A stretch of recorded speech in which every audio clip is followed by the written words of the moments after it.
आता आपल्या आवडत्या मालिकेचे संपूर्ण भाग मालिका प्रसारित झाल्यानंतर लगेचच पाहू शकता फक्त सन नेक्स्ट वर. भारतातील प्रेक्षकांसाठी मोफत सेवा. गिरिजा, जर तू माझ्या जागी असतीस तर तू काय केलं असतंस?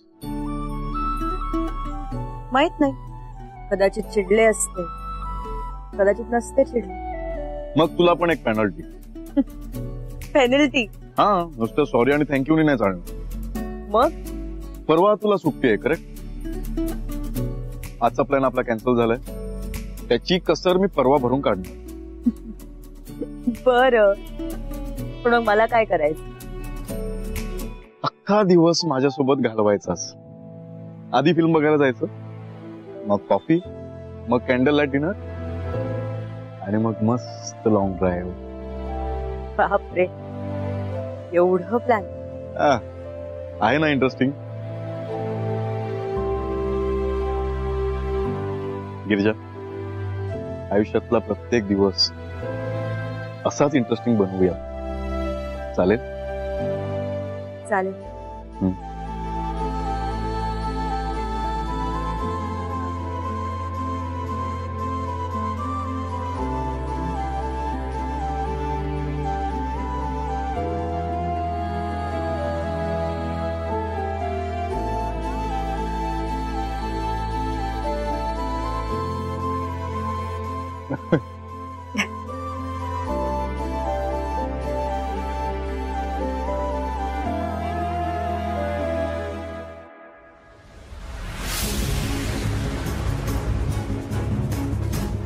तुझ्या सुखासाठी सध्या या लग्नाला माझा होकार आहे.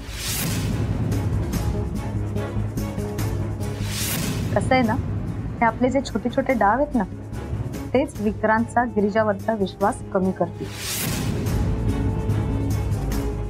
तिची लायकी तरी आहे का माझी सून होण्याची?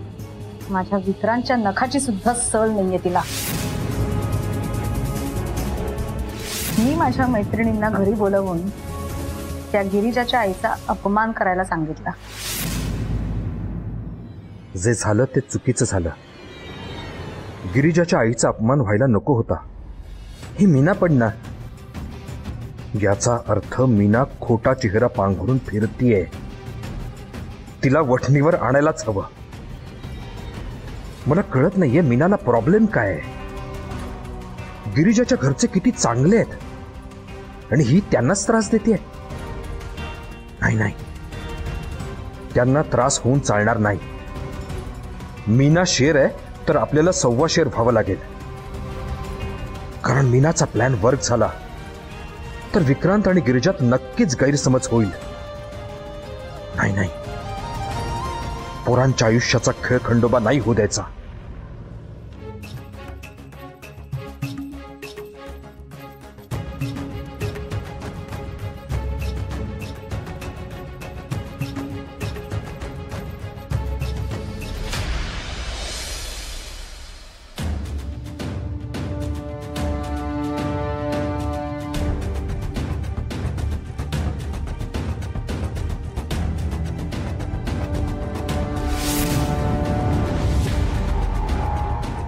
ताई, तुम्ही स्वयंपाक करता की बाकी सगळी कामं पण करता?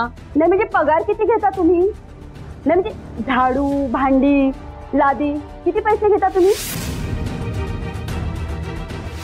या विक्रांतच्या होणाऱ्या सासूबाई आहेत. ह्या कसं जुळवलंच ग हे लग्न? वाईट वाटून घेऊ नका, पण दिसताना तर असंच दिसतं ना. ह्यांच्याकडे पैसा आहे म्हणून तुम्ही तुमची मुलगी ह्यांना दिली.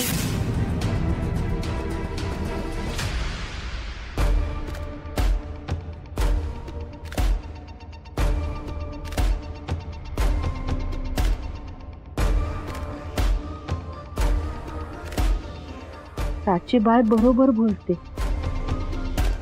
एकदा विक्रांतशी बोलायला पाहिजे. पण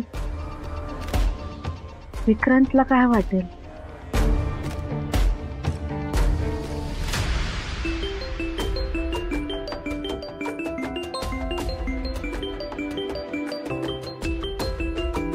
विक्रांतच्या बाबांचा फोन एवढ्या रात्री?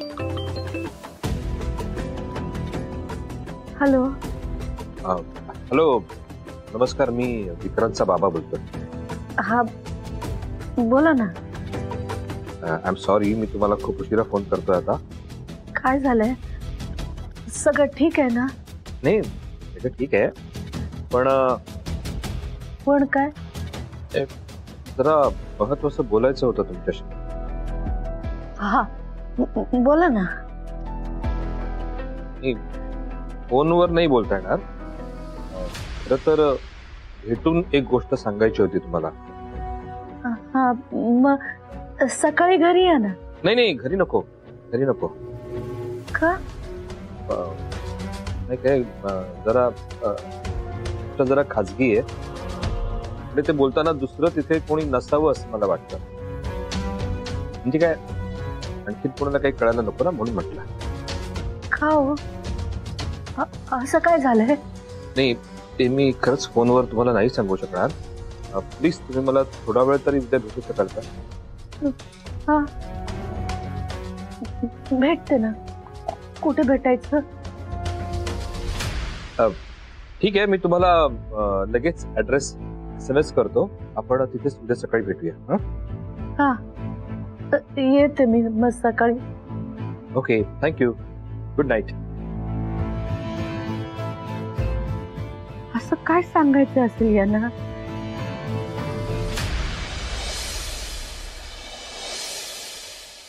आई चहा दे मला. डबा भरलाय का? मला लगेच निघायचंय. आई माझा पण डबा भर ग. चहा घ्या. थँक्यू. थँक्यू. डबा आणते. आई माझं मरून कलरचं टॉप सापडलं का ग तुला? मला दिसतच नाहीये. मरून टॉप ना? हा तुमच्या सगळ्या कपड्यांबरोबर इस्त्री करून ठेवला आहे मी. देते थांबा. हा सगळेजण एवढे हाका मारतात, आई कुठे? ओस देत नाहीये. हा माहित नाही, म्हणजे मी पण सकाळपासून नाही बघितलं त्यांना. ताई तुम्हाला काही सांगून गेलात का? नाही ग, मला नाही बोलली ती काही. थांब मी तिला फोन लावून बघते.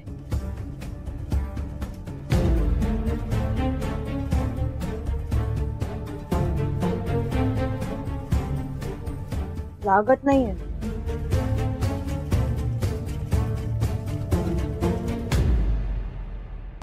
आई विक्रांतला भेटायला तर गेल्या नसतील ना?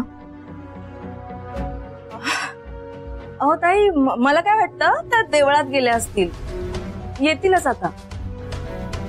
आपण आता आई सांगितल्याशिवाय कुठे जात नाही. हा हो, पण कदाचित सांगायला विसरल्या असतील. येतीलच. तुम्ही चहा घ्या ताई. डबा मी चहा आणते तुमच्यासाठी. वहिनी आला. हो येतोय चहा. चल बस इकडे. चल. हळूच.